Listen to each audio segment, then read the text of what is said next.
अरे जब से इस कैदी नंबर 804 ने तोशाखाना से घड़ी उठाकर फरोख्त की है ना, तब से इस मुल्क और कौम के हालात ठीक नहीं हो रहे। देखो महंगाई कहाँ से कहाँ पहुंच गई है भाई। हाँ भाई, ठीक कहते हो। पहले कितना अमन व अमान था, एक चिड़िया तक पर नहीं मार सकती थी। ये तो अच्छा है कि बब्बर शेर शरीफ और जरदारी जियाली जिंदा हैं। इन दो खानदानों ने इस मुल्क को बचाया हुआ है भाई, वरना आज ये मुल्क कहाँ से कहाँ पहुँच चुका होता। हाँ हाँ, और क्या। देखो ना, हमारे बब्बर शेर का बाप मजदूर था। एक मजदूर के बेटों ने शबाना रोज मेहनत करके कहाँ से कहाँ पहुँच गए। चंद ही सालों में आधा लंदन खरीद लिया है भाई। इतना मेहनती और ईमानदार खानदान है, जिसे ये कैदी कहता है कि ये चोर हैं। अरे मेरे महबूब लीडर के पास भी तो कुछ नहीं था, सिनेमा के टिकट बेचता था बेचारा। उसका एक रिश्तेदार तो साइकिल पर दूध बेचता था। आज उसका सारा खानदान एमपीए और एमएनए बन गया है भाई। उसकी पार्टी का एक वर्कर मीटर रीडर हुआ करता था किसी जमाने में, चंद ही बरसों में अरबपति बन गया। इतनी दौलत कमाई के पाकिस्तानी बैंकों में जगह कम पड़ गई, मजबूरन उनको बाहर मुल्कों के बैंकों में रखना पड़े सारे पैसे। ये सारा शबाना रोज मेहनत का नतीजा है भाई। देखो बाजवा साहब ने भी कमाल कर दिया, 3-4 वर्षों में 1100 अरब रुपए कमा लिए। अरे तुम बाजवा साहब की बात करते हो, वो तो बड़े ओहदे पर था ना। हमारे कमिश्नर देख लो, डिप्टी कमिश्नर देख लो, पुलिस के अफसरान देख लो। अरे जिनकी 60-60, 70-70 हजार तनख्वाहें हैं, उन्होंने लंदन और अमेरिका में जायदादें बना ली हैं भाई, जबकि लंदन वाले खुद इतनी प्रॉपर्टी नहीं खरीद सकते। ये सारा शबाना रोज मेहनत का नतीजा है भाई।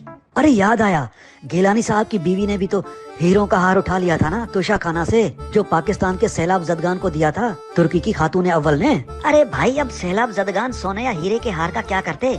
अच्छा है गिलानी साहब की बीवी ने उठा लिया, अगर वो हीरो का हार ना उठाती तो उसे भी ये कैदी बेच देता और आगे से कहता इन पैसों से मुल्क में अस्पताल बनवाऊंगा। बड़ी तबाही की है भाई इस कैदी ने इस मुल्क की।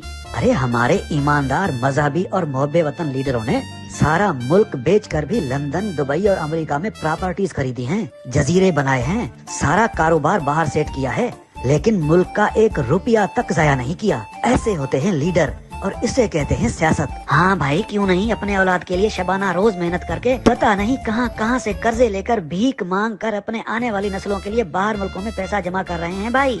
और एक वो है कैदी जिसने एक घड़ी बेचकर मुल्क को मुश्किल मोड़ में फंसा दिया। अरे उसे सियासत के अलिफ बे का नहीं पता भाई, तुम क्या बात करते हो। देखो तुम जैसे बेअकल को भी ये बात समझ आ गई, लेकिन उस कैदी को ये बात समझ नहीं आ रही। अरे वो सब समझता है।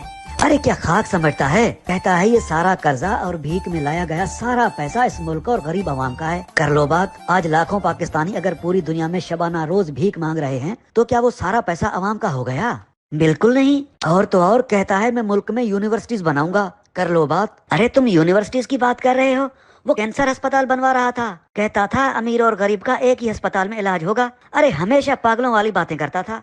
और फिर कहता है सारा कसूर जरदारियों और शरीफों का है। अरे हमारे बब्बर शेरों ने तो बरसों से चलते हुए कारखाने बंद करवा दिए।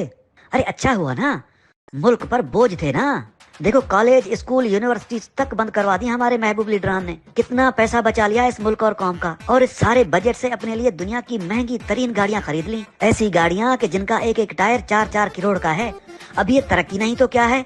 अरे बंद पड़े हुए पावर प्लांट से कैपेसिटी के नाम पर खरबों रुपए कमा लिए हमारे इन दो खानदानों ने। अब अगली बारी उनकी औलाद की है भाई। देखो हमारे महबूब लीडरान के पास कैसे कैसे जदीद तरीके हैं पैसा कमाने और पैसा जमा करने के लिए। इतनी फिक्र है इनको मुल्क और कौम की। और वो कैदी ऐसे नायाब और ज़हीन इंसानों को कहता था कि ये सब चोर हैं और उनको उल्टा लटकाऊंगा। अरे जब चोरों को उल्टा लटकाएगा तो इस कौम और मुल्क को कौन चलाएगा? अरे बाहर से कर्जे कौन लेगा? लंदन में फ्लैट कौन खरीदेगा? पागल कहीं का। यार तुम क्यों एहतजाज कर रहे हो? अरे भाई मेरे बिजली का बिल ज्यादा आ गया है, इतनी बिजली तो मैंने इस्तेमाल ही नहीं की, बस इसलिए एहतजाज कर रहा हूँ। और तुम किस लिए एहतजाज कर रहे हो भाई? यार मेरी बेटी एक मिनिस्टर के रिश्तेदार ने अगवा कर ली है, इसलिए।